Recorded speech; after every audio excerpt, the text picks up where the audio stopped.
Alrighty, what's up everybody? Peter Joseph here for video number 2 on your getting close to late Saturday night, October the 26th, 2024, or for my great people on the replay crew. How's it going, my friends? It is now October the 27th, 2024. Thank you all for watching. Make sure you like the video and subscribe right now, right here on the Peter Joseph YouTube wrestling channel, youtube.com/Peter Joseph. Thank you for watching.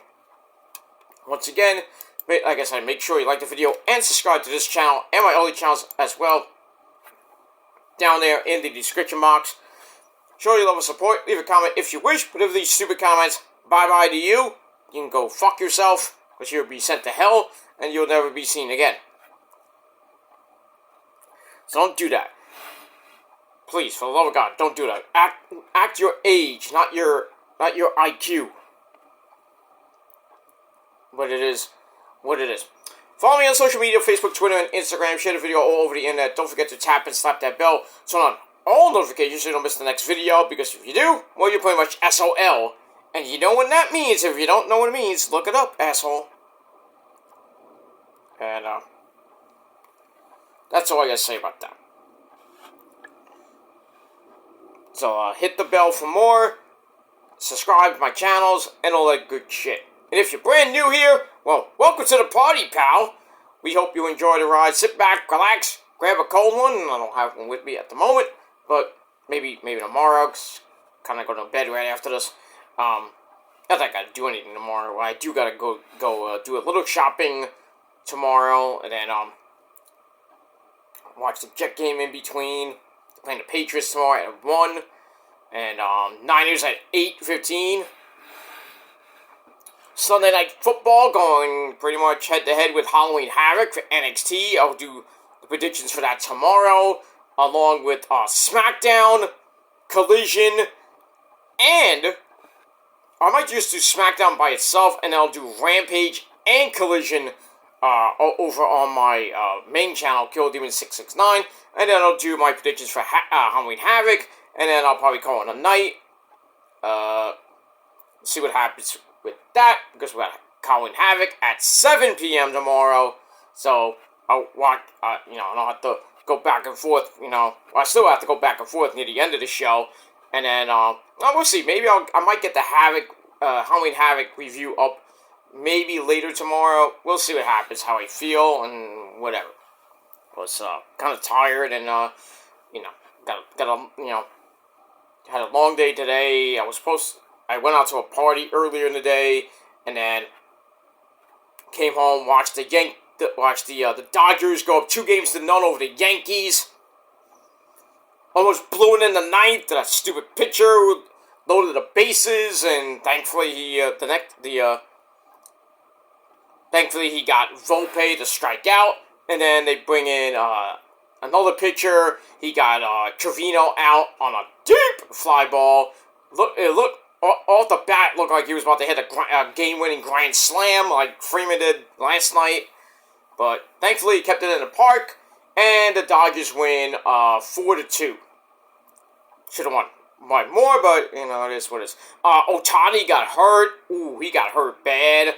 But thankfully, he has strength in his shoulder. He'll be okay. I don't know if he's going to play Game 3. He got the day off tomorrow to fly back to New York. So, I don't know if he's going to be able to swing a bat. So, he might be out for the series. And that's going to be a big, huge problem for the Dodgers. They need Ohtani to win the World Series. They don't have him.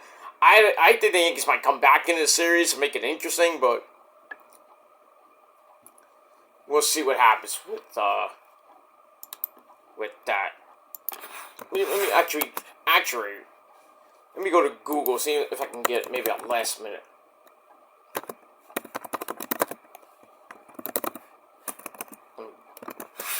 Ohtani injury update. Okay, so let me see here. Alright, I'm going to take this from MLB.com. And, Dodgers encouraged by early indications after Ohtani injured shoulder in Game 2 on a slide, and he slid. He's an idiot. He's still second and goes in feet first. He put his hand down to protect his slide, and put his hand out, kind of messed up his shoulder, and him and his interpreter basically walked off the field, and freaking Ohtani, looked like he looked like, when you have the sling and everything, I was like, oh no, he's done. But anyway.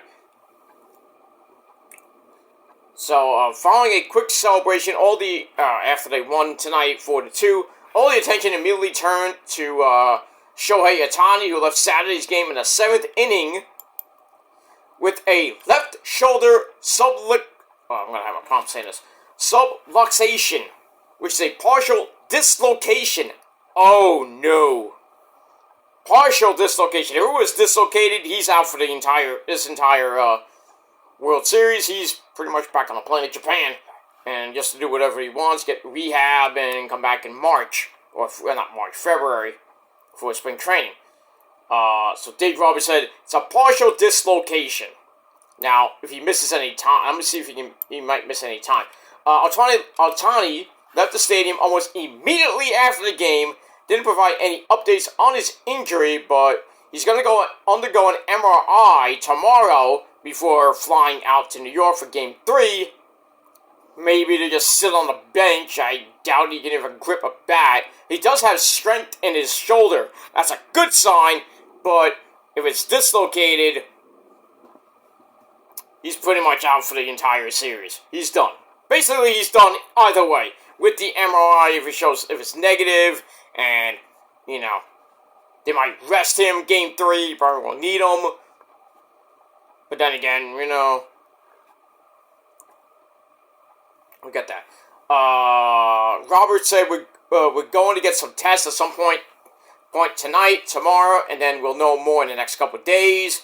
But the strength was great, the range of motion good, so we're encouraged. But obviously, I can't speculate because we don't have the scans yet. Once we get the scans, we're going to know more.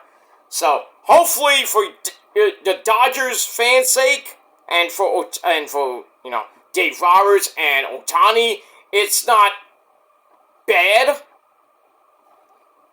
It's not really bad, because if it's really bad, Yankee fans, you can breathe a sigh of relief right now, but... And by the way, Yankee fans, fuck you! I saw that shit at some bar in New York, where they showed they were showing the game, obviously, and then they showed Ohtani sliding in the second, and he got caught stealing, and then they showed it like a bunch of times, and all these fucking drunk as fuck Yankee fans at this fucking club in the city. I think it was Billy's in the city or whatever. I don't know actually what club it was. I think it was Billy's, but whatever. These fucking fans, these fake as fuck baseball fans, like, oh, Ohtani got hurt, yay! Fuck you, Ohtani, fuck you! Classless fans. But Met fans like me, it was judgy wudgy, you were saying, and I'm like, ah, good. But, that's how Met fans are. We don't like the Yankees at all. So, if judgy wudgy or Stanton or Soto, Soto could be a Met, but, we don't want to get him hurt. We don't want him to get hurt before he signs, but, But then again, who knows if he's going to sign with the Mets or not, but in any case, we got that. But Yankee fans, you're a bunch of classless fans, too, so just want to say that.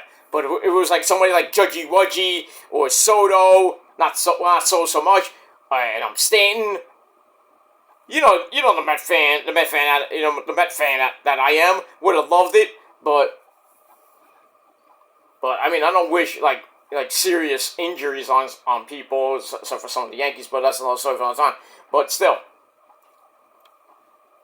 I hope Ohtani is not seriously hurt, for Dodger fans' sake, because they're gonna need him. Tommy Edman, who hit a home run, make it 1-0. Said, obviously this is a huge bummer. He's the best player in the game. To see him on the ground in pain, it's not a good feeling. I don't know if any reports have come out yet, but we're hopeful he recovers quickly. We're sending out thoughts and prayers to him. So, if anything, it's a good. The MRIs come out in good news. I still think Ohtani does not play Game 3, maybe Game 4, but if he does come back, I'd say probably Game 5, or if it goes 6 or 7, I think he comes back, even with a messed up shoulder. Boom, he hits a home run and win the frickin' World Series for the Dodgers. Who knows? But let's see what happens tomorrow. And that's that.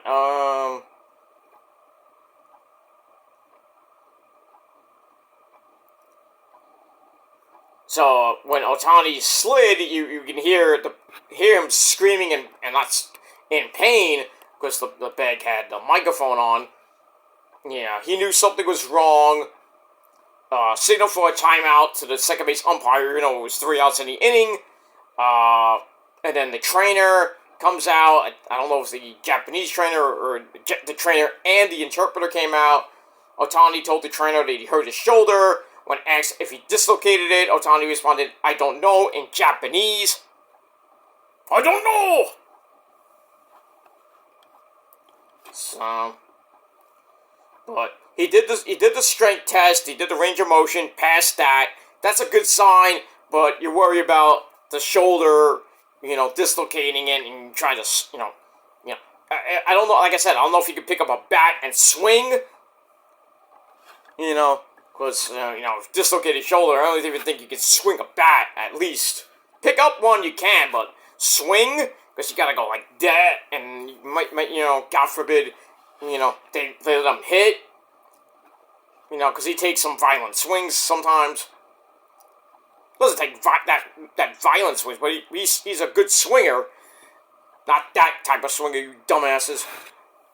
But, we'll see what happens with Ohtani. As much as I hate the guy, and he really hasn't, he did get on base yesterday in Game 1, where he hit that, he almost hit a home run, hit the wall, he goes to second, and then goes to third, because the Yankees defense stunk up the joint. And then Ohtani scores, I believe, on a sac fly. And then, I think to make it 2-2, and then, what we all know, the Yankees took the lead 3-2, and then Freeman hits the bomb. Good night. And then, Ohtani didn't really, do anything, tonight in Game 2. He walked and then tried to steal a base, and that's how he got hurt, because I don't know why you slide feet first. You always, most players, you see them dive head first, because sliding feet first, see what happens. So Tony's not the greatest freaking, base stealer. I know he got 50 stolen bases this year. I don't know how, the way he slides, but anyway, if Ohtani misses some time, Freddie Freeman will serve as DH. Open up more playing time for Andy Paez. P-A-G-E-S. Is Pages, but they say, he's, I think he's Mexican or Puerto Rican, I don't know. But it's Paez who really gave the Mets fits in Game 5. Even though the Mets won that game, but still. But Dodgers have had a rash of injuries. Their bullpen, their starting rotation got hit. Yamamoto was out for a while, but he pitched a gem tonight. Tomorrow's Walker Buehler, and Game 4 is a bullpen game, so I can expect the Yankees to possibly win Game 4. We'll see what happens on Monday if they can, they come back to their house, those short porches, the construction site, basically. The junkyard, the ball field, whatever you want to call it. I can see maybe the Yanks taking 2 or 3 in the Bronx. And I think that game, the game that the Dodgers win is either Game 3 or Game 5 when Flaherty comes back on Wednesday night. And then Friday night, November the 1st, will be Game 6 back in LA.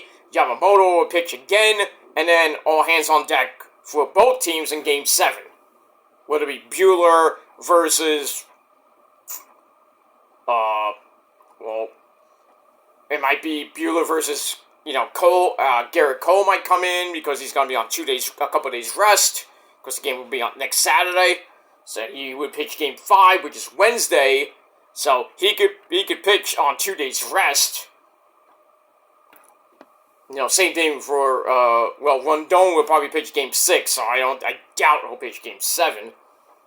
But all hands on deck for everybody if there is a Game 7 by next Saturday. But we'll see. It's only right now, it's, as of this video, Sunday morning, the 27th, and the World Series could end on Tuesday, possibly Wednesday,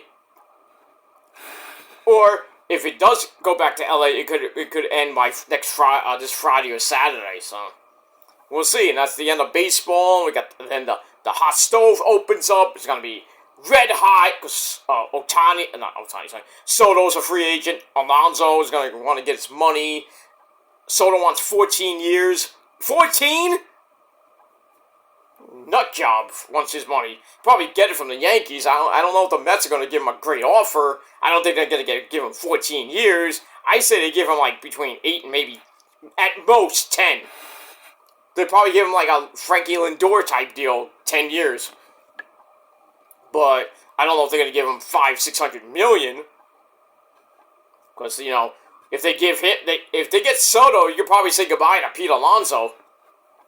And then who plays first? That's the question. Who's going to be the heir apparent who plays first base for the Mets next season? Or they go out and get a first baseman? I don't know. But we got that. So we'll see what happens with Ohtani. I hope. Later today, as if you're watching this video on the replay, later today we hear good news on Ohtani, and maybe he'll be back Monday for Game 3, or if he's going to sit out, I would think he's going to sit out Game 3. Come back Game 4 if he has, more strength and the shoulder's healing better. He might play Game 4, as always, the DH, because he can't pitch anymore, obviously, and, if not, then, hopefully, Dodger fans, if the series is tied by Wednesday, you're going to need Ohtani, even if he has a bum shoulder. So, see what happens with that. Alright, so, yeah, that's Game 2. Alright, moving on with that, so, yeah, football tomorrow, Jets are in action at 1, Niners on Sunday Night Football against them Cowboys in Santa Clara. The week before, week 8, which this is the final game before the bye. So, next Sunday, Niners will be off. I think the Giants are off. I think the Jets are off too. I gotta look at the schedule for the Jets and the Giants when their bye week is. Giants fans, you really need a bye week. Holy shit. And the Giants got the Steelers on Monday Night Football. Oh, that's going head-to-head with Game 3. Ouch. And Raw. Who's gonna watch Monday Night Raw that night? And Game 3 is starting at 7, not 8. It's starting at 7 p.m. in the Bronx. So, because the pre-show will be at 6:30 on Fox, game time at 7. So it's going to start an hour earlier. So, see if the game goes quick, game probably be ending right before the 10 o'clock news. So, we'll see what happens with that, and it'll end pretty much at the end of Monday Night Raw. So, for all you people doing watch-alongs on Monday, you get to watch most of the game.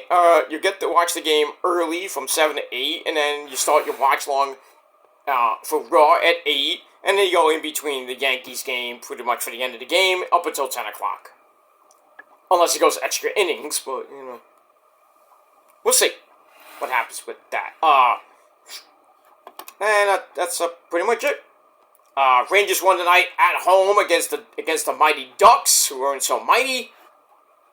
I think the Rangers won, I think it was 1-0 or 2-0. So, Igor with a shutout for once. After that bad loss in Florida, Rangers come home, beat Anaheim, who's a good team, get back on the winning track. And let's see what they're doing in the next game, which I think is Tuesday. But we'll see what happens with that. But have had the Rangers win. Rangers win. At least some New York team won. Man, that's pretty much it. All right, ladies and gentlemen, on this almost getting close to late Saturday night, October the 26th, 2024, or like I said, if you're watching on a replay, it's October 27th, 2024. Special happy birthday to Kelly Osbourne, who is, I believe, 40 years old now. Looks great for 40. I still fuck her, but, she got a kid now, but, should have been my kid, but that's another story for another time. And also, anybody else celebrating a birthday on the 27th, happy birthday to you! And that's pretty much it. Alright, ladies and gentlemen, it is time for your almost late night TNA Bound for Glory 2024 review. Alright, so I think this is my first TNA pay-per-view review in a while. I figured I might as well do it. I did watch most of it. So we got that. And as I was doing the predictions during the pre-show, I did mention some of the pre-show stuff. So anyway, before we get to that, we are emanating from the Wayne State Fieldhouse in Detroit, Michigan. Home of the Motor City Machine Guns, who we did not even see. But we got that. We got the TNA Hall of Fame. Rhino and Bob Ryder were inducted. That was nice. And then Rhino goes right to the back, changes into his gear, and is in the Call Your Shot Gauntlet match. For the winner, be it a male or female, because it's an intergender battle royal, which you don't see every day.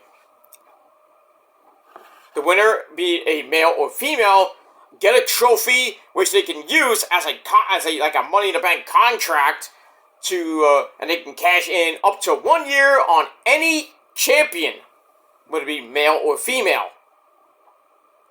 So we got that. I'll get to that match in a minute. But, as always, our commentary team of Tom Phillips and Matthew Waywall, otherwise known as Aiden English. And that's that.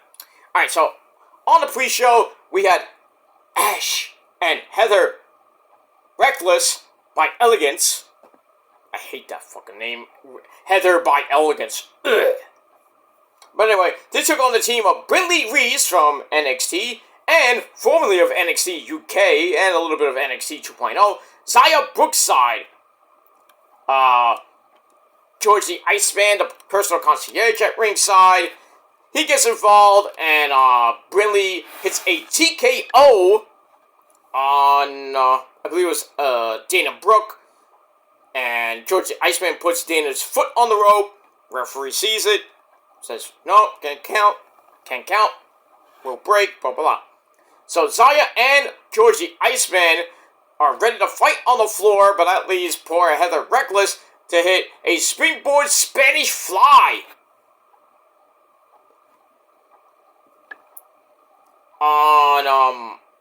on Brinley Reese, and then Dana Brooke goes up top, hits rarefied air, that swanton bomb of hers. 1, 2, 3. So the elegant ones, Ash by Elegance and Heather Reckless by Elegance, they get the win. And I figured they would, so I got that. Moving on. So then we get to the TNA Hall of Fame. Bob Ryder goes in first. EY, Eric Young, inducts him. And if you don't know who Bob Ryder is, he's a longtime backstage worker in TNA. Had a lot to do with building up wrestling on the internet. When it first started the internet, back in the 90s. Remember when you all remember the 90s when AOL 1.0, 2.0, 3.0, 5, 6, 7.0 came out. That's all we were using, AOL. Now we're using like Google Chrome, we're using Mozilla, Microsoft Edge if you have a Windows. Now it's like now we're using Windows or Windows XP, Windows XL. Windows 6, Windows 7, Windows 8, Windows 10, now on Windows 11, which is now pretty much going to be in every computer by next year. So the computer I have, really the specs don't, I don't know why, but the specs don't qualify to upgrade to Windows 11. So eventually, by this time next year, I'll probably have a new laptop or a desktop. I'm thinking about maybe getting a desktop, but refurbished, of course. I'm not gonna pay for a new one, like $1,200. But I'll see if I can get one for a couple $100, or get a laptop. I have a laptop, but it's on Windows 8, so it's actually gonna be extinct. So that's gonna be probably sold for parts. Or I might still use it as a backup, but I don't know. We'll see what happens with that, and when we get to probably between October and next Christmas. So maybe I'll get a laptop for Christmas next year, but we'll see. Moving on. Ryder worked in WCW and ECW and became a pioneer in online wrestling discussion. He was in talent relations and did all kinds of things to make it work for everyone. EY and Ryder were friends, spent Christmas and Thanksgiving together, and all the Brazilian steakhouses throughout the southeast miss him. Well, you gotta love that Brazilian food, you know what I mean? Blah, blah, blah, blah, blah, blah. So he was like, no, there's only one king of TNA, and that's Bob Ryder, so does his thing. So, Rhino is next. Tommy Dreamer we all know Tommy Dreamer, former ECW legend, former two-time ECW world champ, 29, I don't know how many times he held that hardcore title, the longest hardcore title reign in history, for one, he says, but anyway, so he inducts Rhino into the Hall of Fame, and Dreamer mentions when he inducted Team 3D, Bubba Ray and Devon. He got 3D the next night. When he inducted Raven, he got DDT. So he's like, I'm always a bridesmaid, never a bride. So he says, whoever invented that phrase, I hate you. So we got that. We get Rhino's path into wrestling, coming into ECW, then going to WWE for a little bit, and then going to TNA, back and forth a little bit, all the titles he's won, former TNA champion, blah, blah, blah, blah, blah, blah. Dreamer Talk says, this is the year of the Lions, maybe, but see what happens with that. So, Rhino comes out, I'm not going to get into all that, talks a little bit about Cornette, thanks Jim Cornette, Paul Heyman, even thanked Heath Slater, who used to be in a tag team with tag team champions back in the day. So, we get that. I'm not going to go through all that. Alright. Then we go to Steve Macklin thanking EY for his help over the last couple weeks, but I got Josh Alexander, I'm going to do this myself. EY was like, I'm cool with that, but, I got your back if Josh Alexander brings out the rest of the Northern Armory, and then Mac's like, that's cool. So we'll see what happens with that. Alright, then we go to the Call Your Shot Gauntlet, basically a Royal Rumble with 20 people instead of the traditional 30, or what they did one year with 40 people at the Greatest Royal Rumble, which Braun Strowman won, a little trinket belt that went nowhere, kind of like the Crown Jewel title. You see it, they hold it up, you never see it again. Worthless piece of tin. And that's it. Frank Xavier is at number 1 since he lost the match on Impact to Casey Navarro, who came out with Flop Dollar. So we get that. So the only women in the match were Tasha Steelz and Xia Li, which, they got eliminated easily. But we get near the end, and it's Kazarian, Frank Kazarian, Fandango, or JDC, Rhino, and Flop Dollar.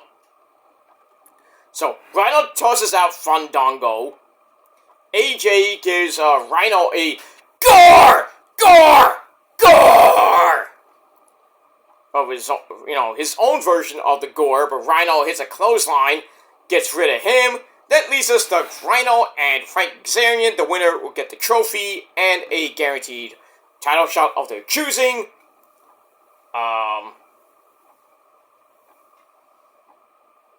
It's actually a singles match for the title. So the final two men battle it out in a pinfall submission, or I don't know. I think pinfall submission. I don't think by DQ you win that, but anyway. So Rhino starts hammering away, and then the referee who's in the ring has to duck a shot. Kazarian hits Rhino in the balls, and then 1, 2, 3, really quick pin there, ref, huh? So 26.5-minute match. Frankie Kazarian gets the win, like I said he would, and we'll see if he cashes in later in the show, which he did, but I'll talk about that later. Moving on. Alright, then, so that's the end of the pre-show. Then we start the show off properly with the national anthem sung by some chick named Ilona, or Ilana. Blah, blah, blah. Then we got a hype video hyping up Detroit, talks about how important it is to wrestling history, with a look at the people in the bigger matches, as well as TNA's history in Detroit. So I think we did see a little bit of the Motor City Machine Guns, because they're made in Detroit, of course. I can move on with that. Alright, then we start off with match number 1 for the X Division title. This match was epic. Speedball Mike Bailey defending against El Hijo del Vikingo, which means the Viking Kid. So, this match was crazy as shit, as the great Jay Briscoe reached for the sky, boy. He would say. Shooting star press, misses for Bailey, back inside, lots of big flippy doos. Grabs the green tea plunge for a near fall, whatever that is. And then they continue going at it. A moonsault with the knees, sets up a tornado kick, and then Mike Bailey hits the ultimate weapon. Nice Final Fantasy VII reference, well, all Final Fantasies, basically. I guess enough for that. Goes to the Flamingo Driver, gets countered into a Canadian Destroyer. Ow! I think that was the one on the apron. But then... No, before the one on the apron. So, later in the match, he hits that. Knocks Speedball and Mike Bailey silly. They both go up top. But that's fine with Speedball Mike Bailey. Grabs something like a Fisherman's Superplex called Meteor Rain. And hits that. 1, 2, 3 in under 15 minutes. Mr. Speedball Mike Bailey gets the win and retains the X Division title in a match I gave 3.5 out of 5 stars. It was just amazingly good. Look at that. Alright, then we run down the rest of the card. Match number 2. Damn! We have to get to this one. We have the prophecy of my girl, the demon assassin, that my demon bride, the co-founder of the prophecy and the purge, and it is true. And it is Rosemary, along with her good buddy, Wendy Choo Choo. They take on the tag team champions Spitfire, my girl Danny Luna, and Jody Threat. So this was, a little bit of a cool down match before the hot start. Back and forth they went.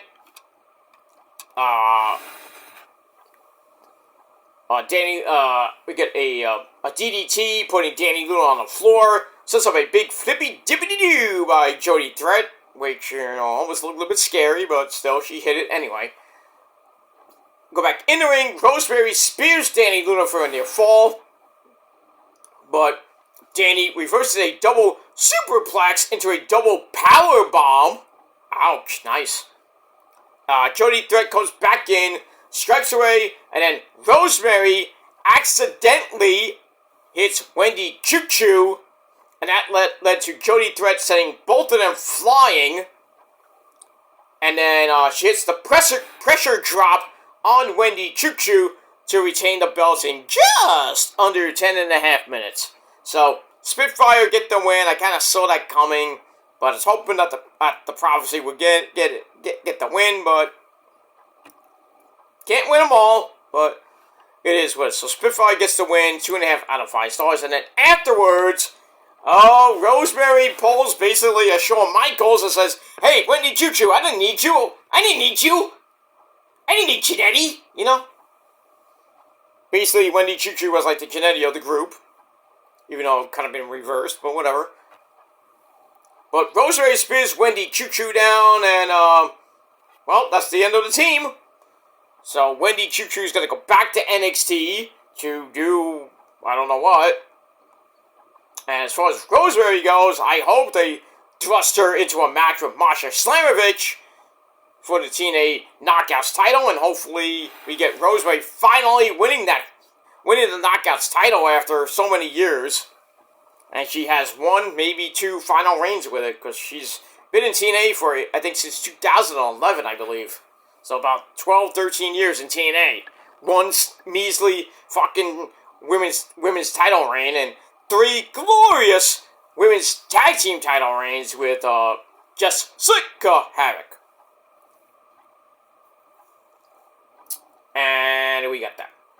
So that's the end of, the unholy union, no pun intended, with the other unholy union, Alba Fire and East of Dawn, but, so we got that. So, no more Wendy Choo Choo and Rosemary.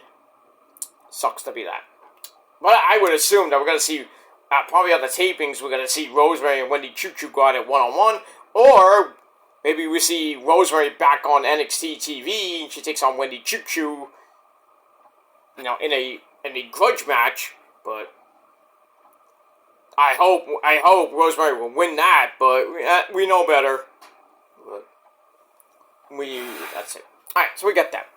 Alright, then we're going to look at Kazarian winning the Call Your Shot Gauntlet, and then Kaz starts reading Earl Hebner's book, which is out right now at your local bookstore, and promises to raise the hand of the World Heavyweight Champion at the end of the night, whether it be Joe Hendry or Dolph Ziggler.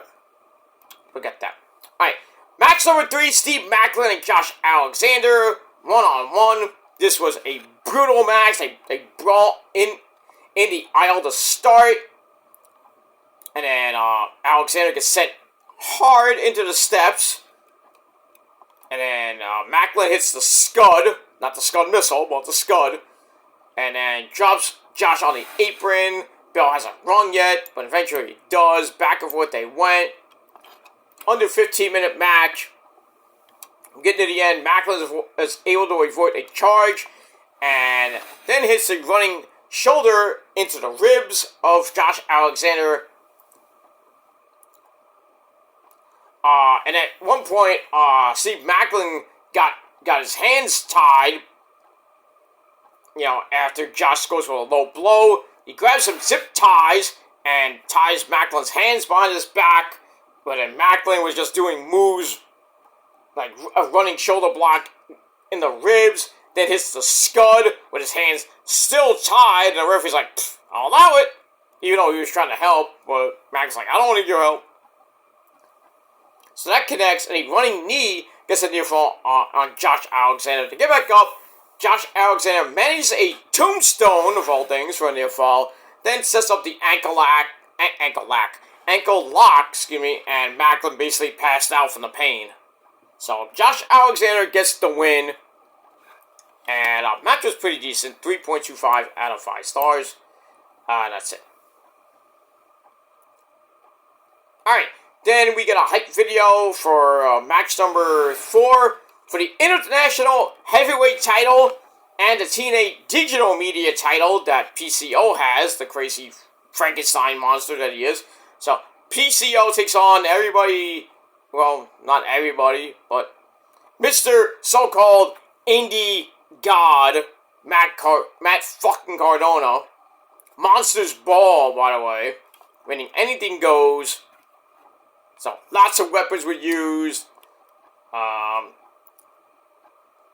Cardona whipped out a door, but a nasty backdrop sends him through the door.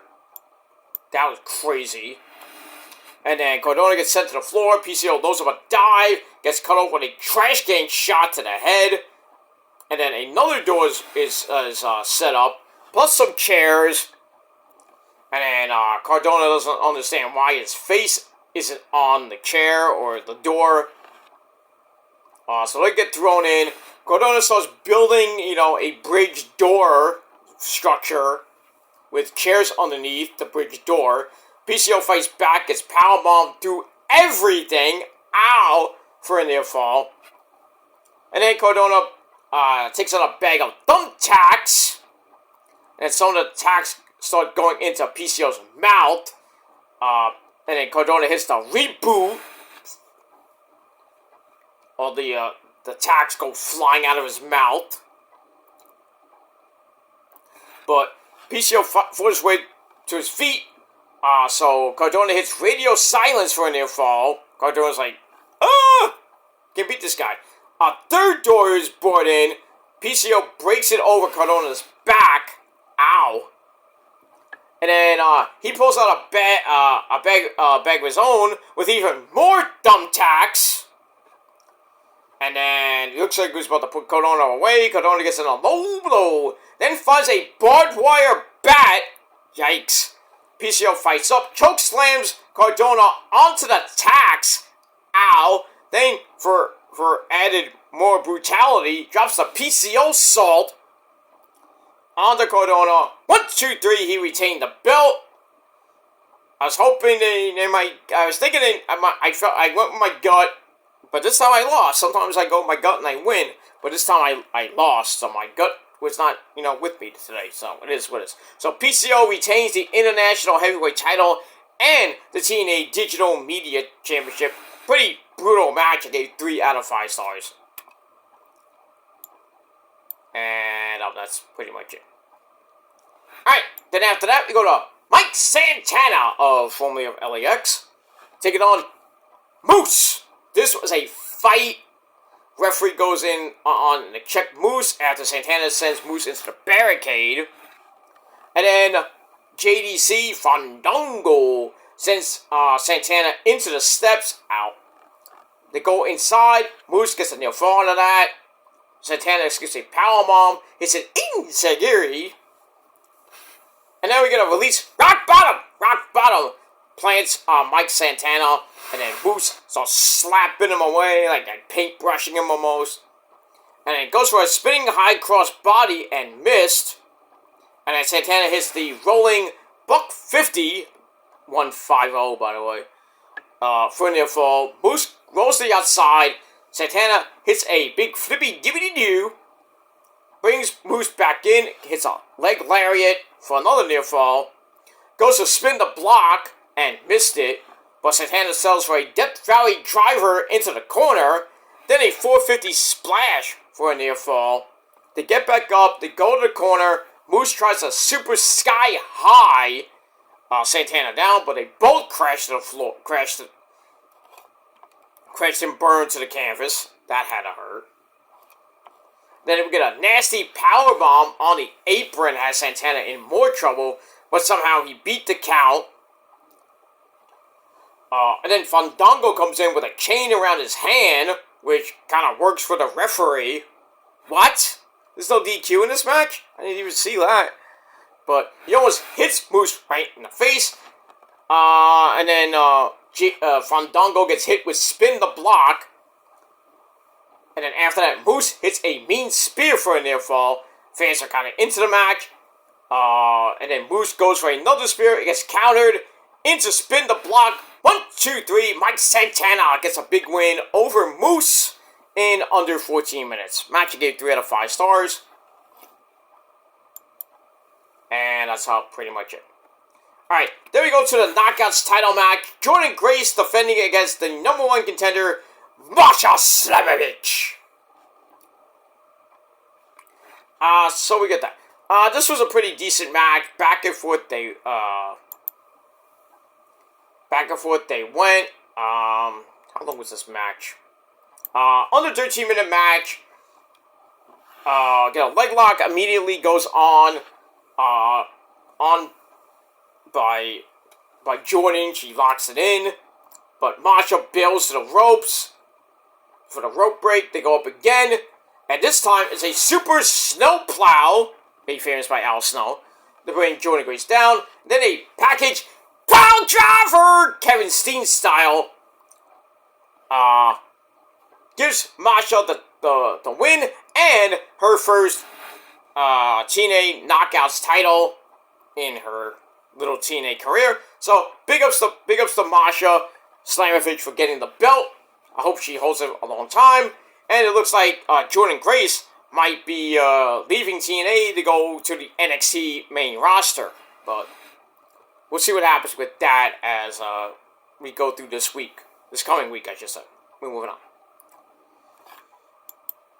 Alright, after that, we go to the TNA World Title match, which was not the main event, because Full Metal Mayhem was the main event.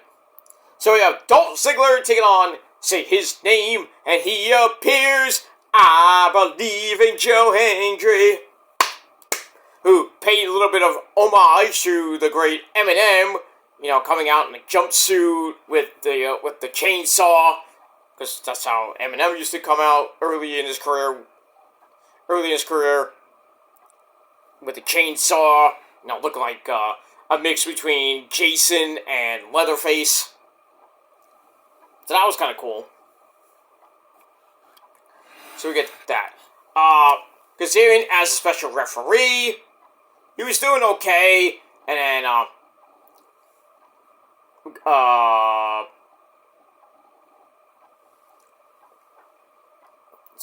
So Joe Hendry grabs a pop-up powerbomb from their fall, and then locks in the ankle lock.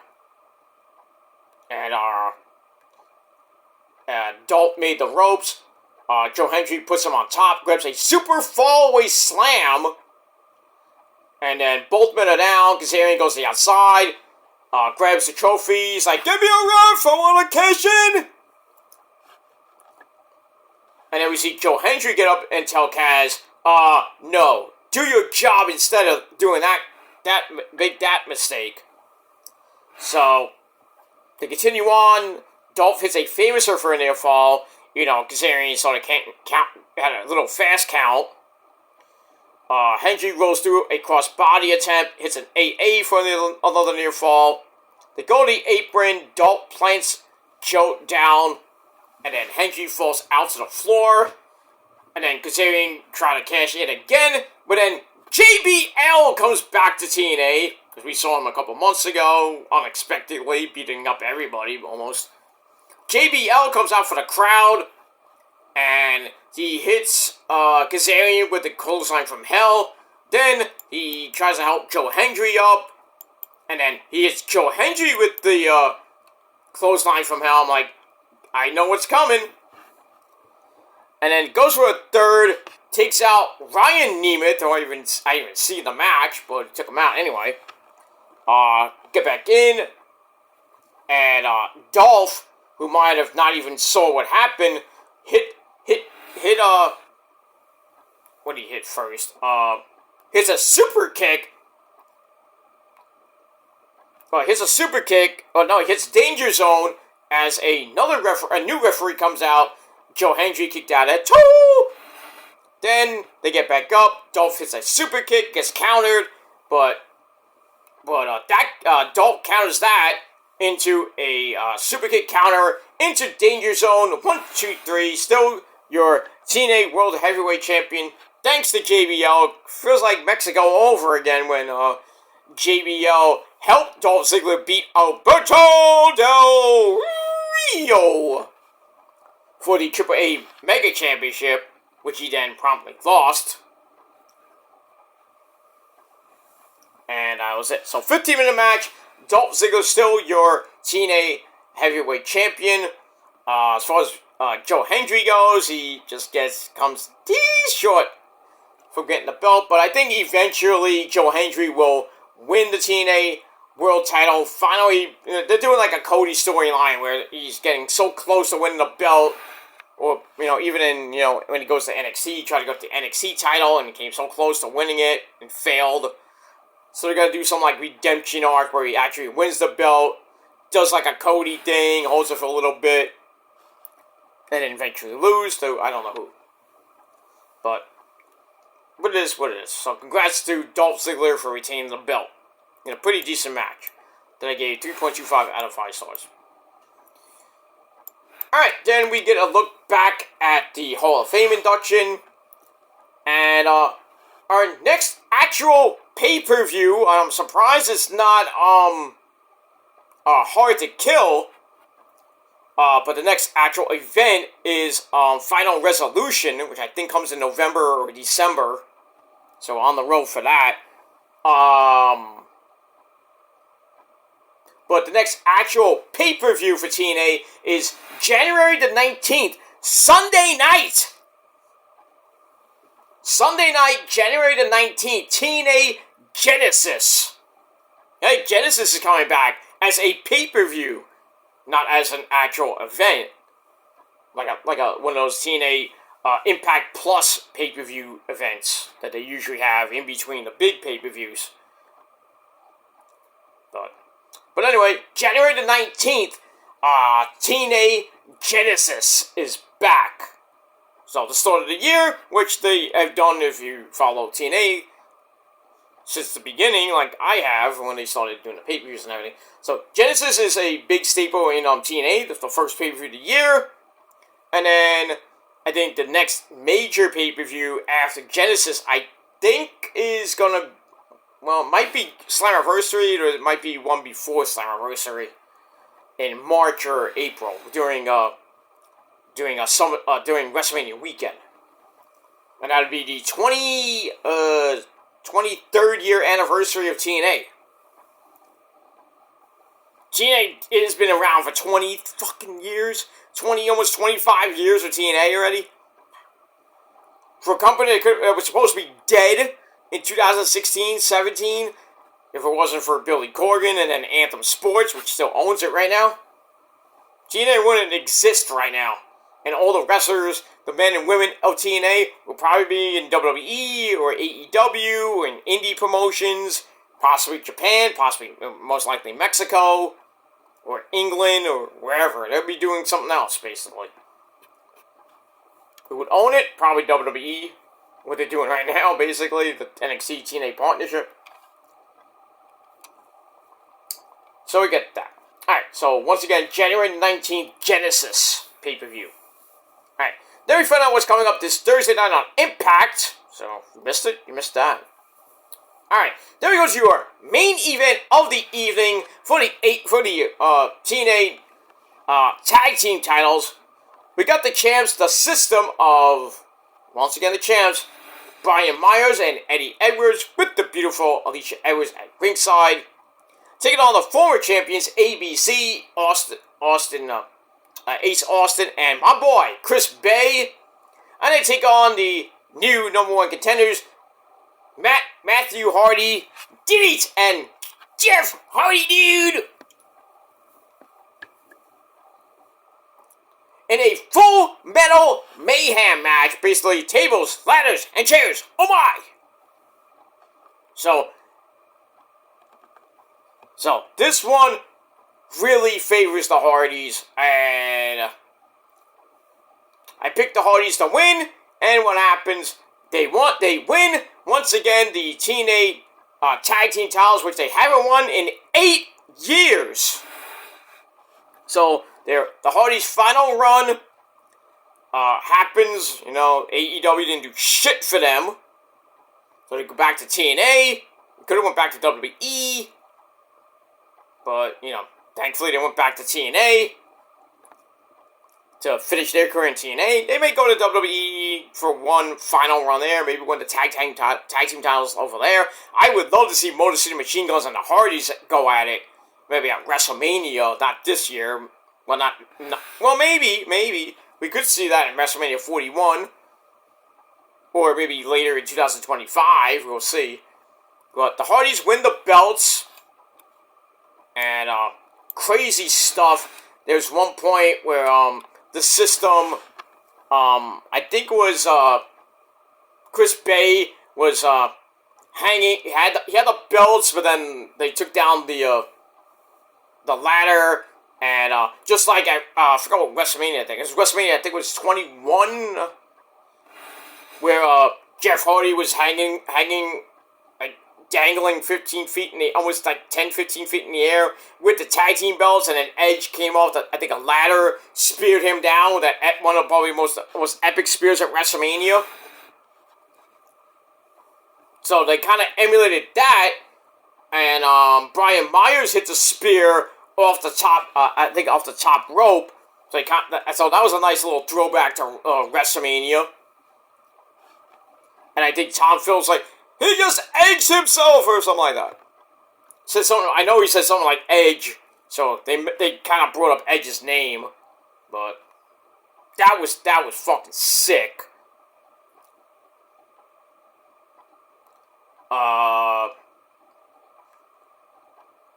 And then there was a bridge part of the ladder, left everybody down. The System returns from the dead, basically, because they looked like they were out of the match. They pour a bunch of ladders out, sets up a bunch of tables, which are all painted as well. Pretty much the entire match was all match. The ring was all painted differently. The canvas was painted differently. Chairs, ladders, and tables are all, spray painted thanks to the Hardys, basically. So the Hardys get put through some tables. Chris Bay breaks up the concertos. And then the 1-2 sweet takes Brian Myers down. Chris Bay goes up top, but gets Blue Thunder Bomb off the ladder. Ow. That had to hurt. No pinfall, by the way. Matt Hardy tries to climb, only to get pulled down with the Art of Finesse by ABC. And then Brian Myers and Chris Bay go up the ladder, stuck it out. Bay is left hanging, like I said. And then they recreate, Edge, Jeff Hardy from 2001. That was WrestleMania. It was after 2000, so I think it was WrestleMania. No, it wasn't 20. It was WrestleMania started in 85, so it had to be 20. Yeah, I think it was WrestleMania 25, 24, 25, when that match actually took place. Because that was 23 years ago. We just hit 40. Do the math. So, WrestleMania 40 minus 20, minus 23 is 17. How was matches at WrestleMania 17? Nah, it had to be way after that.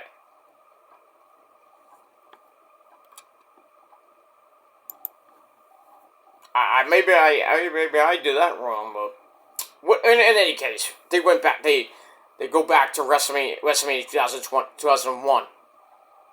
No. Was it 2001? I think I had it. Could have been 2001, but then again, it could. But it doesn't matter. So he kind of emulated that. That was kind of cool. All right, Matt goes back in with a chair. He wraps around Eddie Edwards' neck. Hits a twist of fate on that. Ow. Jeff Hardy, dude, brings in the really big, huge ladder. And then hits a swanton bomb on Brian Myers through the table at ringside. Ace Austin goes up. And then Alicia Edwards, still part of the System, breaks it up. Matt takes her out. And then Eddie Edwards goes up, only for the Hardys to throw chairs at him. And then powerbomb him off the ladder through a bunch of tables at ringside. He's done. And then the Hardys go up the ladder, take down the titles, and win the match in over 27 minutes to end the show. So, there you go. Alright, so the Hardy Boys get the win. Great win for them. 8 years later, they are now new AEW tag team champions. Reby Hardy's all happy because Matt, during the press conference and everything, before Bound for Glory, he says, I'm dedicating this match to my hot wife, Rebecca. She got all giddy and everything, So they watched the show in the ever so popular confines of the movie room at the Hardy compound, or House Hardy, if you want to be specific. Reby and the kids, and probably Senor Benjamin. Like that. So great bait. It's great that the Hardys get the win. So get that. And then afterwards, they celebrate with the fans, and the pay-per-view ends. And that's it.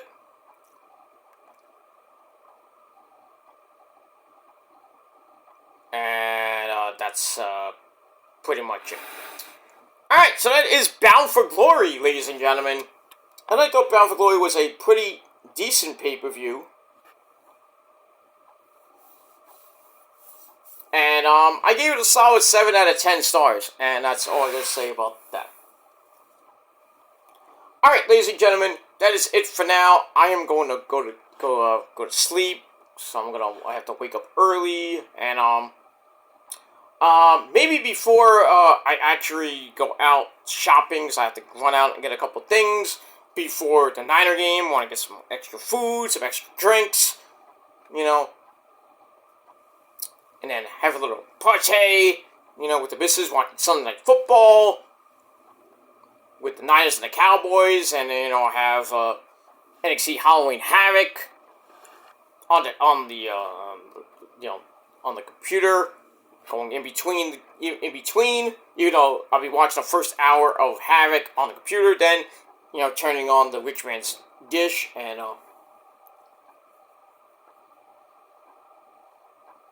turning on the Rich Man's Dish, and then, watching the Niner game until the end of, and going back and forth until the pay-per-view ends, and then watch the end of the Niner game, and then we'll see what happens with that. But coming up in a few hours from now, I know it's like 3:22 in the morning right now, so I'm going to be going to bed soon. So, we have that. So, later on in a few hours, probably about 1, maybe 2 o'clock, I'll do my SmackDown review, and then when I come back, and then after I have my sensible lunch, I will do Rampage and Collision review on the main channel, as well as SmackDown.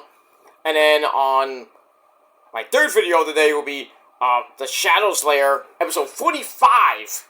And that'll be my NXT Halloween Havoc predictions. And then we'll see if I do a fourth video of the day, maybe a Fatal 4-Way tomorrow, with your Halloween Havoc review over right back here on the Peter Joseph channel. So I'm going to give a lot of my channels a lot of love, really. My main channel, Killer Demons, and then this channel, and then my Shadows Lair channel. So we got all that. Alright guys, thanks for watching. Once again, 7 out of 10 stars for a pretty good Bound for Glory event. So we'll see what happens on the aftermath of Bound for Glory, as we're now on the road to Final Resolution. And then after that, pretty much the end, on the road to the end of the year. And then as we get closer and closer to the end of the year, we'll be on the road to the first pay-per-view of TNA in January 2025, January the 19th, and that will be Genesis. And we'll see what happens with that. And possibly I might be reviewing that when we get to January, because that's the only actual pay-per-view in January. Because remember, Royal Rumble is February, I believe, February the 1st, and then NXT Vengeance Day will be the day after that. So right around near the end of January, going into February, we got a lot to talk about. We got Royal Rumble predictions, possibly the start of the Hall of Fame inductions will start right after that. And then at the end of February, we got the Elimination Chamber in Toronto, not in England. It's going to be in Toronto at the end of February. I don't know when Revolution might be. Probably be in March. We got that. AEW's first pay-per-view of the year. They're going to have Grand Slam in Australia in the middle of February, right around Valentine's Day. So that should be pretty exciting. And then as we get into March, like I said, we'll probably have Resolution after the Elimination Chamber. We probably have Resolution. And then we're on the road to basically WrestleMania, whatever TNA's doing in April, Supercard of Honor, I believe it's up to number 18 now. That's going to be coming WrestleMania weekend. That Friday night, most likely. And then we got WrestleMania 41, basically Easter weekend, Easter Saturday, and on Easter Sunday, which I think sucks, but what are you going to do? You get to, get to have a nice Easter meal. You're early in the day, then you watch some baseball, because, baseball will be starting by then, probably in the first couple weeks of the season. You get to watch that, you have a nice little meal with the family, and you just hang out, have some coffee and cake, and if you want to leave early, then you can go home, and by the time you get home, you fire up the computer, and go on Peacock, or you go on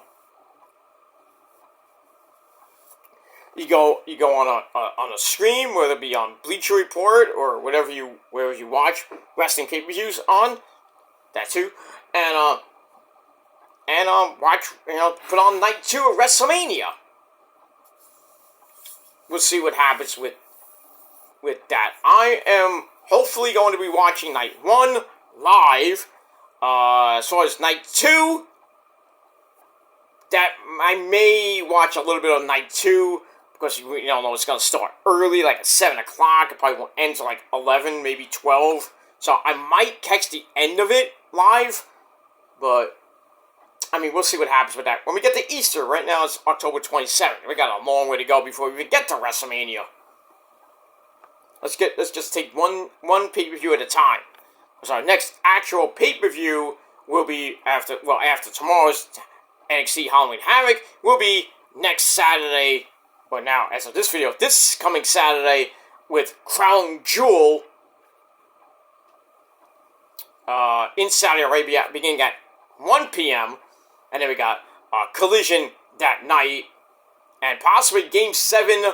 Possibly Game 7 of the World Series. But we'll see what happens with all that. Alright, guys, thanks for watching. Get some sleep, ladies and gentlemen. If you're in the East Coast, you're in the West Coast, well, think about going to sleep. But that's pretty much it. So thank you for watching. Check out my first video of the day, my Bound for Glory predictions, over on my Shadow Slayer channel. So give that video your love and support. Subscribe to the channel, and also subscribe to my other channels, which are all down below in the gobbledygook. And that's pretty much it. Check out my Peter Joseph channel. I put up a couple reaction to. I just put up a reaction to the Dodgers going up two games to none over the Yankees. So check that out. Also go to my shorts section on my channel. Check out all the shorts I put up recently, and just check them out. Give them a like. Give them a comment if you wish. And that's pretty much it. And for all the new subscribers over on my Peter Joseph channel and my other respective channels, thank you for subbing. Whether you be a real, if you're a real sub, great. If you're not, you're just a fake bitch. Well, thank you for the free view, asshole, and the free view and the free sub. So, thank you very much. With all that. Alright, we're getting, right now we're at 637 subscribers. Went up a lot over the last week. So, hopefully we'll get to 650 by the end of the year.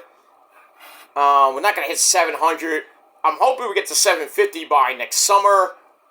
That'll be a nice little milestone. We'll get 3/4 of the way to 1,000. And that's it. My other channels are doing okay. The main channel got 1,252 subscribers, back over the 1,250 mark. Hopefully we start building on that and go up to 1,300, probably by the same time, maybe by sometime next year. But like I said, I'm not here to get a lot of subs. I like to get a few milestones, on my channels as we continue on in the year with year number 15. And by the time we hit August 9th, 2025, it'll be sweet 16 years here on YouTube. This great, lovely website. But, eventually, the actual end will be coming, but probably not for a while, but we'll see. I might take a little break coming in March, but we'll see what happens when we get to March. We got a long way to go. We got got all November, December, January, and all February. So basically, the next 4 months, hopefully, we'll see what happens with that. As we get to March, it might be a little bit dicey because I might get another promotion by then. Who knows? More hours. I don't know yet. But right now we're sitting pretty right now. But we'll see what happens as we get into 2025 with my job and that's pretty much it. Should be getting my Christmas bonus and all that other good shit later on. Blah blah blah blah blah blah blah. But in any case, just take every day as it comes. We're about to hit the end of October, as of this video, on Thursday, and then we got November. We got to start November. This coming Friday, we turn the clocks back next Sunday from 2:00, I think, back to 1:00. So don't forget to do that. Late Saturday night, early next Sunday morning. So you will gain an hour of sleep instead of losing an hour of sleep. So that's kind of good. And then if you have clocks, you have to manually do the clocks on your stove or whatever you got to do. It sucks, but you got to do it. All right, so as soon as we get daylight savings time next Sunday, we're pretty much on the countdown will be on until Thanksgiving, with the start of the holiday shopping season and the holiday season itself. And then a month after that, we're going to be talking about the greatest day in the world, and that's level 48 for me. And then we'll be done with the end of the year, pretty much a week after that. So I believe we are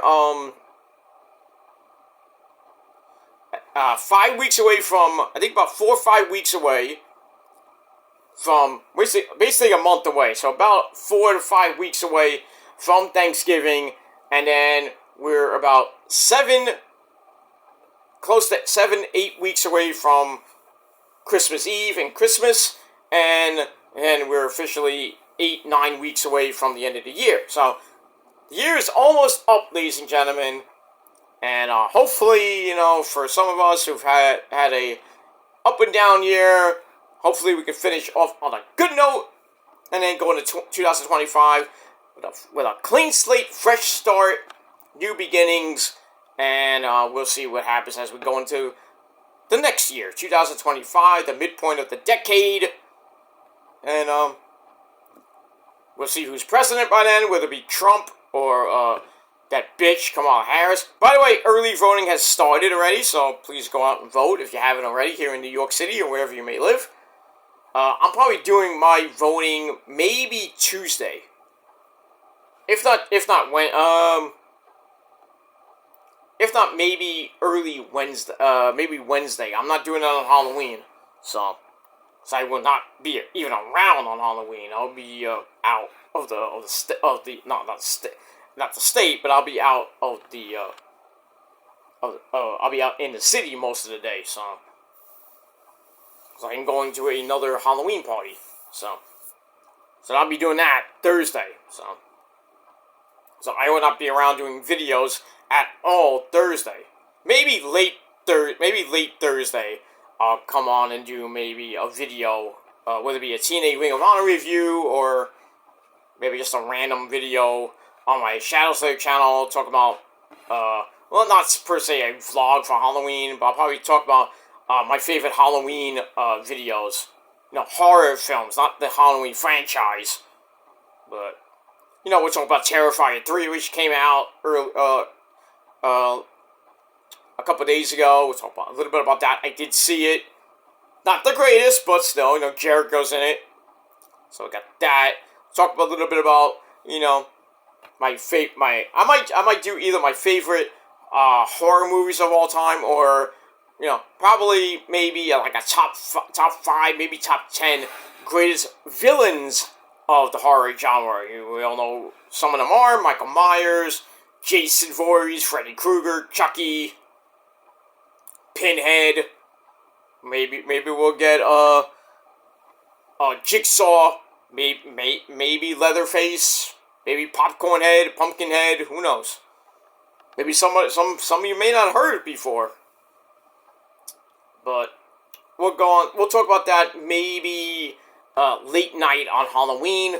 But we'll see what happens with that. And then as we get to next weekend, SmackDown and Rampage, we'll talk about. I'll do my NXT. Excuse me. I'll do my Crown Jewel review this coming Friday afternoon, because I want to get it out of the way, because I can't do it Saturday, obviously, unless I do it like 9 o'clock in the morning, which I really don't want to do. But we'll see what happens during this week. And don't forget, SmackDown is taped this Friday from Brooklyn, New York. So we get the second Brooklyn show on Friday. And we're going to have fun Friday if you know. Not Solo's group. I'm talking about what happened on SmackDown.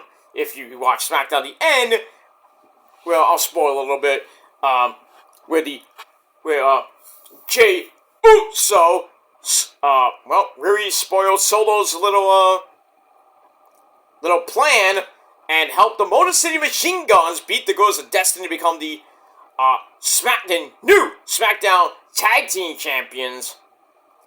And then, as Roman came out, Jimmy came out, they took care of Solo and Jacob Fatu, took him to the back, and then eventually Jay would come out under like a ninja almost, and take out Solo, take out Jacob, and then Roman and company would come out after that, and then basically he helped the Motor City Machine Guns get the win. And, that's it. And then Jimmy comes out. He sees Jay in the ring. He gets in the ring. He's like, "You want to do this, brother? Come here, give me a hug." They hug everybody. And the entire Barclays Center erupted. Right, one of the biggest pops in the Barclays Center in a while. And then we see Roman looking on like, and he has like a conflicted look on his face. I'm like, huh? So, we're definitely going to be hearing that great Uso theme song next week. Just me, Us. Down that shit, that me, Us. Day one is just me, Us. Day one is. So, we're going to have the Usos on, and Roman on the show Friday night. Will Roman, allow Jay in and reform the actual original bloodline? Is he going to yeet Jay? I don't know. I know the results, but I'm not going to tell you. But we got that. And then the next person up is, hopefully we'll get the Wise Man coming after Crown Jewel.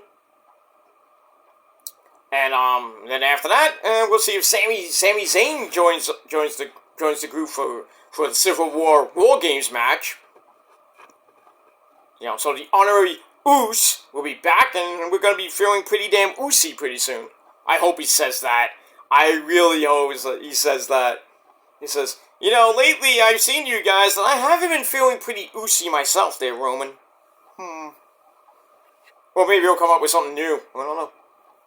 But anyway, the OG Bloodline, I think, is going to be coming back. There's a rumor going around that a 6-man tag team match has been announced for Crown Jewel, the OG Bloodline versus Solo's Bloodline. Well, 3 members of it, obviously. It'll be Solo, Jacob, and probably Tama Tonga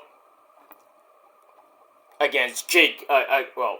Take it back. Solo, Jacob, and Tama Tonga taking on Roman and the Usos at Crown Jewel, which should be the main event, but it probably won't, because, Cody and Walter will most likely main event.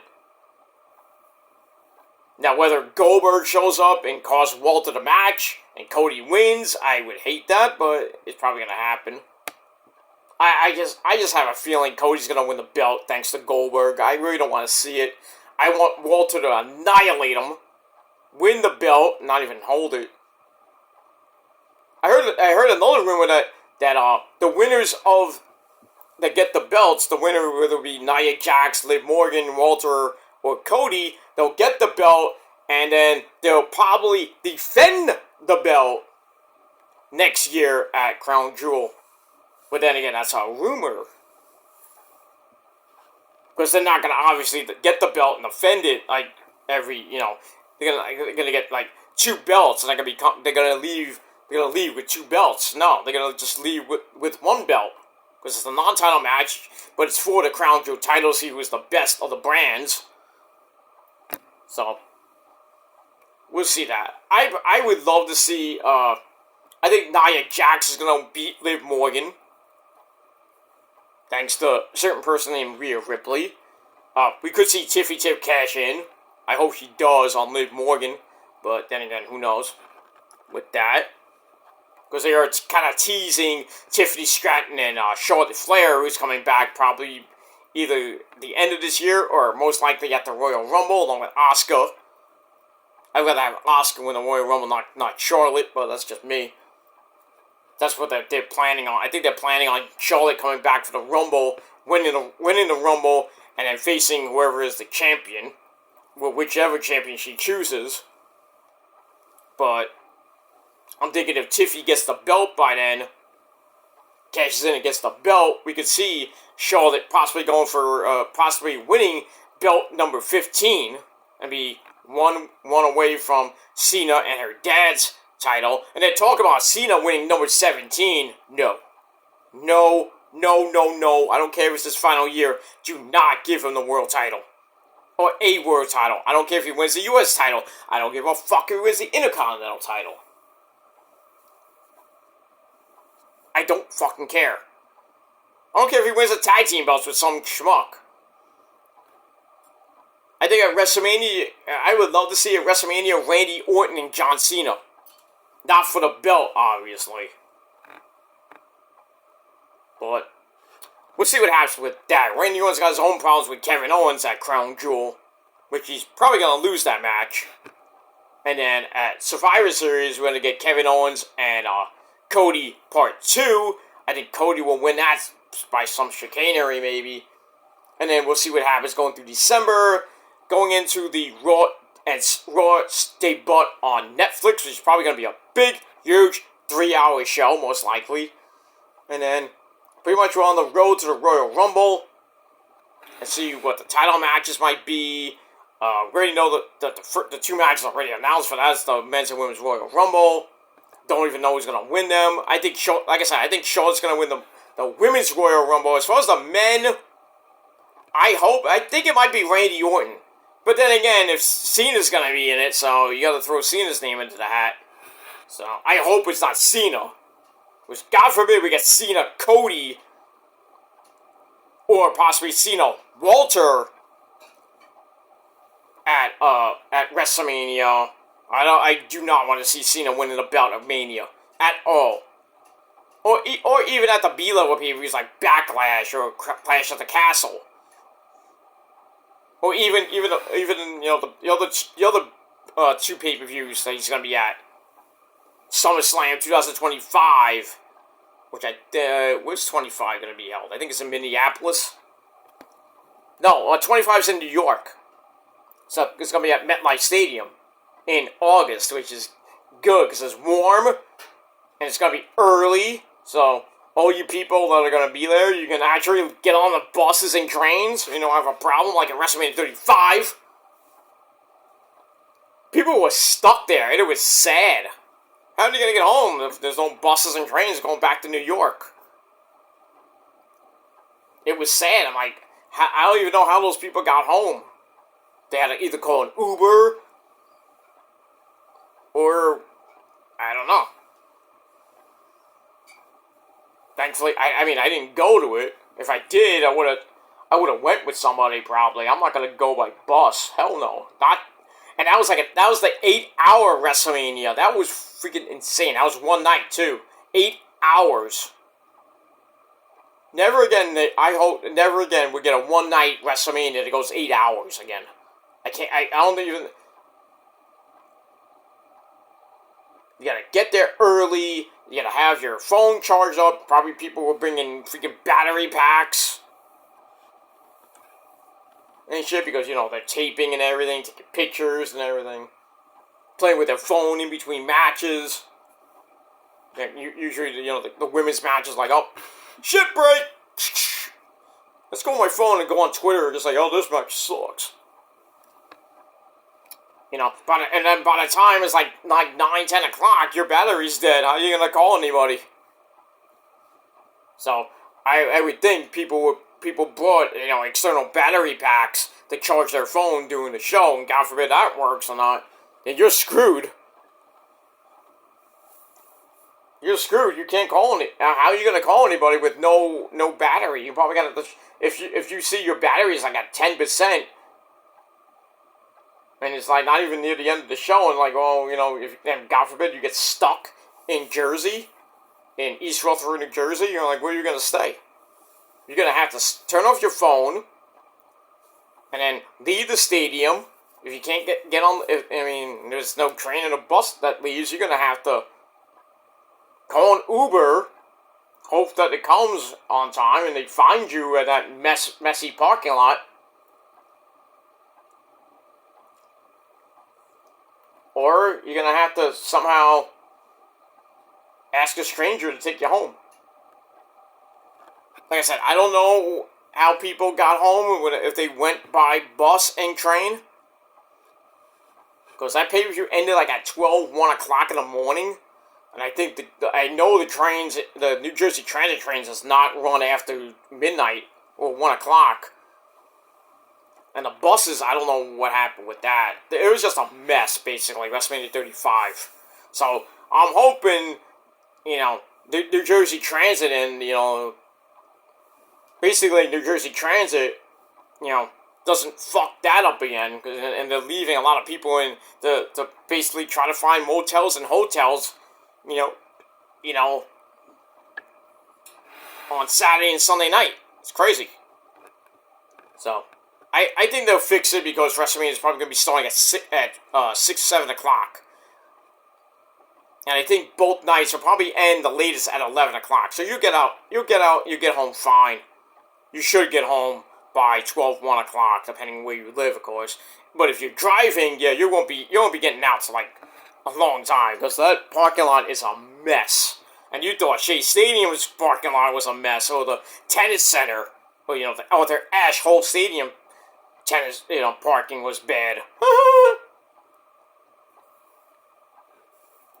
Doesn't even come close to MetLife Stadium's parking lot. And I've been there. I've been to MetLife. Well, before it became MetLife, it used to be called Giant Stadium, of course. And I went for a preseason game with the Jets when Bill Parcells was around. This is like the late '90s, I think. They were facing the Browns, and the Jets won that game. But I was in the VIP section. And let me tell you, because I went with my dad and my uncle and my cousin went in their car, and me and my dad went in his car, and everything.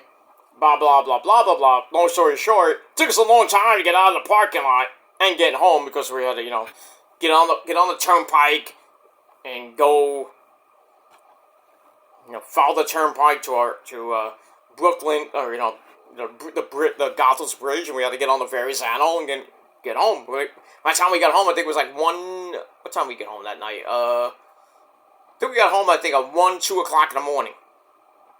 And I think it was on I forgot what night of the week that was.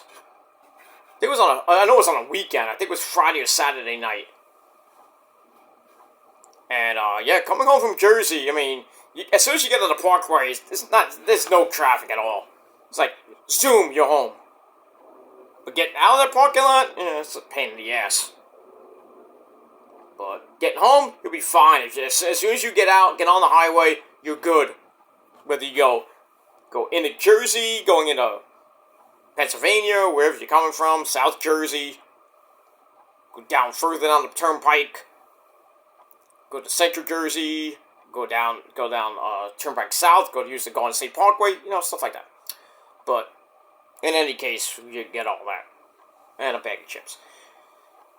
But yeah, SummerSlam 2025 is gonna be 2 nights. So, like I said, I think people going by bus and using New Jersey Transit bus or New Jersey Transit train should be okay. I don't think there's gonna be any problem getting home. If there is, I think a lot of people are gonna be mad again at WWE and the New Jersey Transit system. They're gonna be really upset. But at least now we got Uber. You don't have to worry so much about it. If Uber can even get into the parking lot. And getting out is a pain in the butt. With an Uber or a Lyft or a basic car service. Not like when me and Rosa would go to the PNC Bank Arts Center. Sometimes we stay for the end of the show, which ends at about 11 o'clock.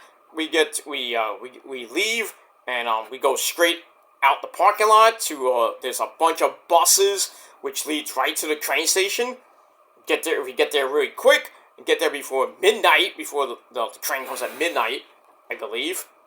And we get there, we wait a little bit, we have our tickets already on us. We get on the train, we're back in New York about 12:45, 1 o'clock, and then, we go back to Penn Station, and then we walk down to our train, and then we take the train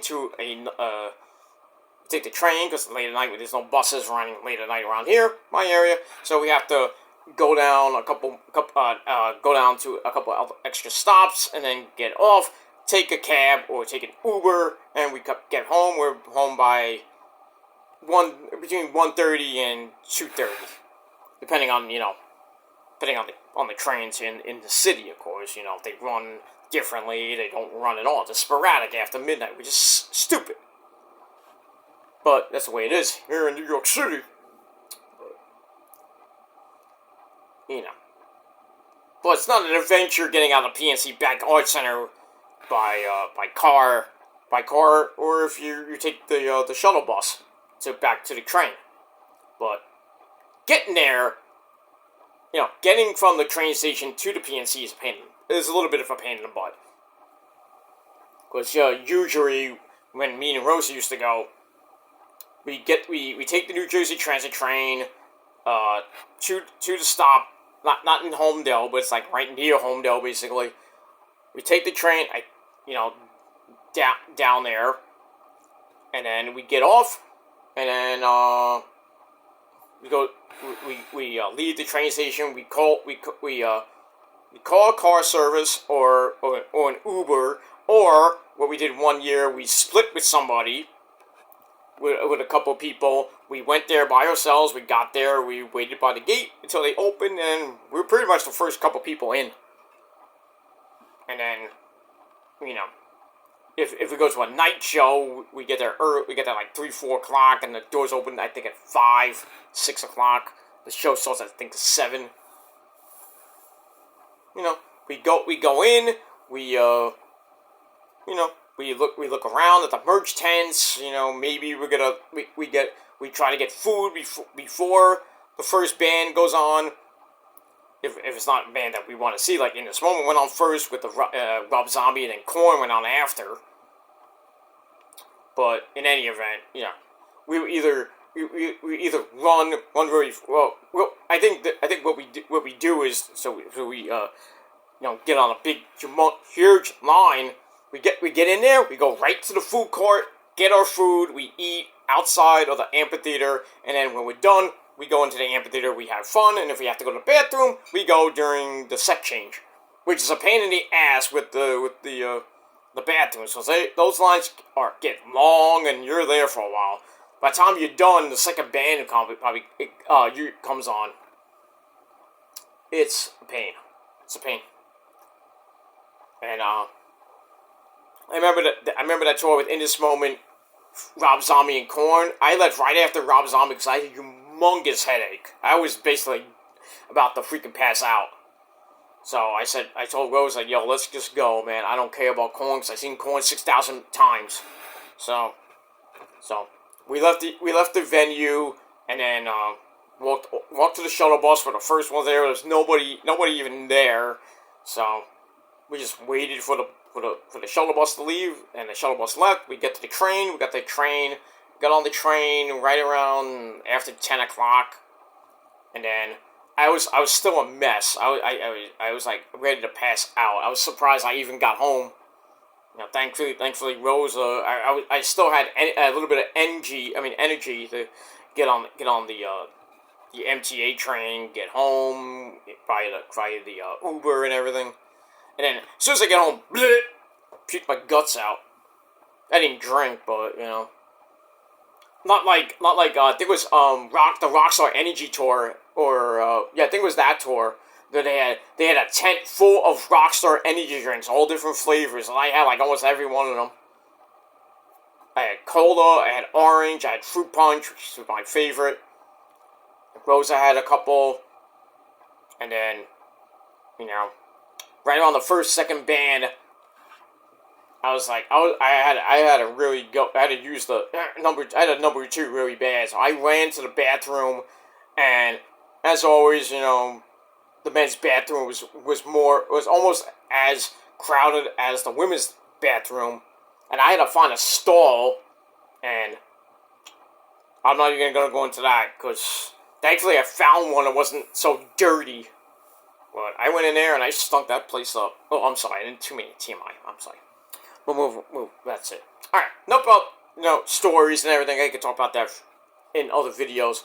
But I'm going to get out of here. It's almost 4 o'clock in the morning. I'm going to bed. Thanks for watching, everybody. 7 out of 10 for Bound for Glory, and that's it. So I'll be back a little bit in a few hours from now with my SmackDown review. And then we'll go right into, right after, right around 4 o'clock or so, we'll go into Rampage and Collision. And then after that, we will go into NXT Halloween Havoc predictions. And then maybe later tomorrow night, Halloween Havoc review, and then we're back, hopefully be back on track on Monday with Monday Night Raw, and possibly a Game 3 reaction if the Dodgers win. If they lose, then I'm not going to do it. But we'll see what happens with that. I hope Otani is going to be fine. We'll see what happens with the MRIs tomorrow.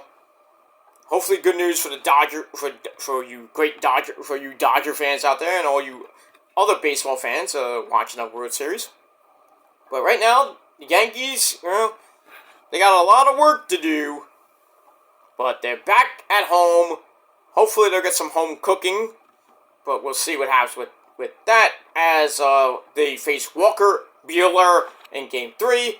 I think they'll win Game 4 because it's a bullpen game for the Dodgers. I don't think it's going to be a sweep. If the Dodgers win on Monday, I don't think they sweep on Tuesday. And then Game 5 is probably going to be a must-win for the Yankees if they don't win on Monday. But if they win Monday, then I think if they win Monday, it's going to be a series. It's probably going. It's going to go 6, possibly all the way. I still think Dodgers will win 6 in LA. I think they'll win it on their home field. But we'll see what happens as we get to Wednesday night. By Wednesday night, we'll see if we're going back to LA on Friday night, or the Dodgers will celebrate in New York. I kind of feel like the Brooklyn Dodgers winning in 1955. But we'll see. Alright, I'm out of here for real, guys. Thanks for watching. And until next time, if you're not down with all that, well, I got 3 great words for you, dumb fucks. And that is, fuck you, man. And that's it.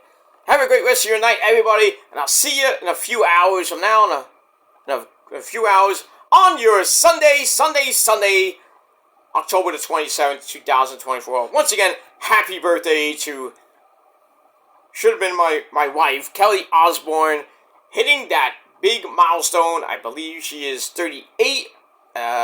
She is 38, right? I probably won't be able to check it. But anyway, she's near 40, let's just put it that way. But looks great for her age. And that's all I got to say about that. So happy birthday, Kelly, to everybody else who has a birthday on the 27th and the 28th. Happy birthday. Many, many more. safe, happy birthdays. And that's it. Alright, thanks for watching, and I'm out. Peace!